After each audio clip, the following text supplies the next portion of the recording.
এই যে মাত্র এখানে একজন একটা আমি আসার পরে একজন খাম দিছে মুবাশশিরের আম্মা, এই খামটা আমি খুলি আপনাদের সামনে।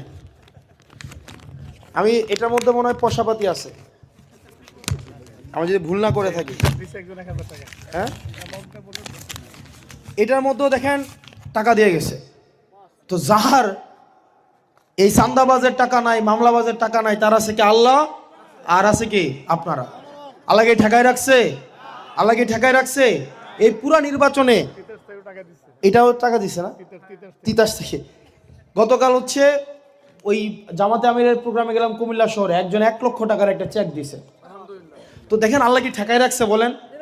আমার অক্ষম, আমি পারবো না, এটা আপনাদেরকে বলছি। আপনারা কি আমাকে ঠেকায় রাখছেন? আপনারা আমাকে দিতেছেন না। আমার টোটাল নির্বাচন খরচ লাগবে 41 লাখ টাকা, না 40 লাখ টাকা। 50,000 টাকা ব্যাংকে জমা আছে, আর 49 লাখ আর 49 লাখ 50,000 টাকা